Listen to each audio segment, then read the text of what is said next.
Officer. This is a continuing hearing for case number 3140345. It is November 3rd, 2014, 3000 at Southeast 4th Avenue building in Portland, Oregon.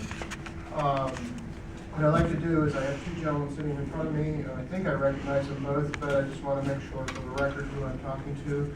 Would you identify yourself? We'll start on the city side. First name, last name, spell your last name, give us your work, mail, and address, please. Bryant Inge, last name is spelled E-N-G-E. My address is 1120 Southwest 5th Avenue, room 1250, Portland, Oregon, 97204. Sir? My name is Joe Walsh. I live at 7348 Southeast Division, 97206. All right.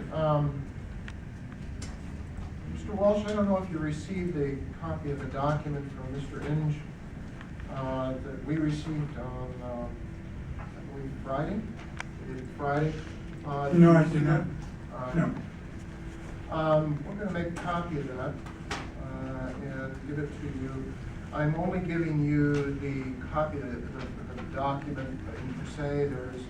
I'm telling you, in the file, there is a copy of a fax, the fax information.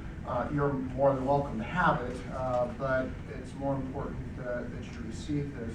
I'm going to summarize it for you very quickly because it changes, from my perspective at least, it changes the way I'm going to proceed with this case, all right?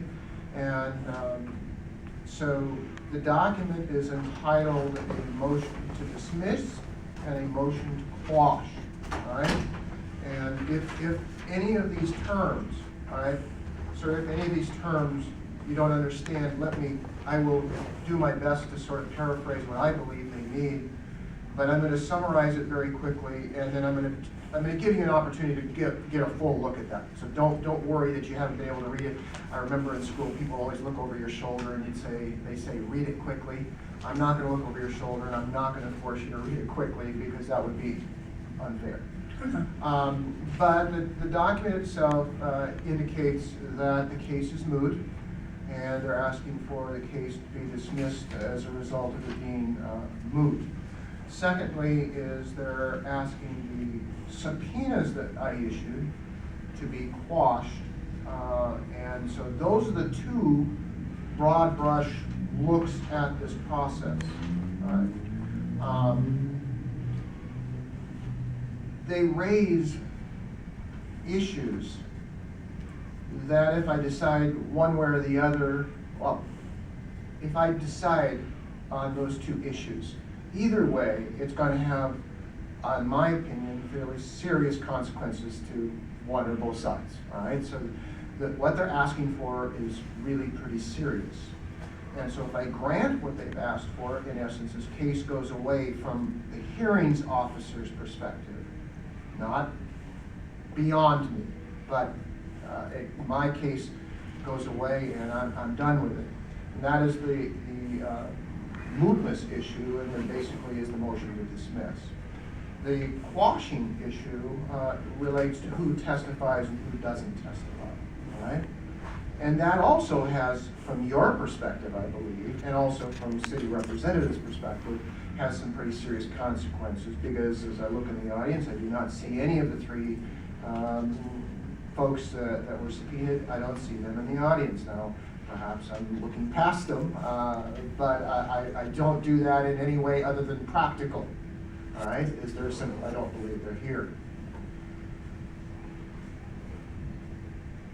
The issue of mootness basically says that if in fact, or the concept of mootness basically says that if in fact there is no practical impact or practical consequences to my decision, then the courts, the hearings officer, has no ability to hear the case. And if that happens, I think there's, if we were looking at blame, I think there's a little bit of blame can go around in a number of places. Number one is I have made this process go longer than perhaps originally might have gone. But I did that, Mr. Walsh, because I wanted to make sure that you had every right to have the people, and I understood exactly who it is you wanted here and how you wanted to proceed, and so I wanted to give you that opportunity. Secondly, is when we started out, I wasn't even sure if I had jurisdiction, and so I set that preliminary hearing to make sure I had jurisdiction in the case, because I had no document to indicate what the appeal was about. I had your letter, but I didn't have an official document, and basically under our rules, we're required to have a document that's being appealed from.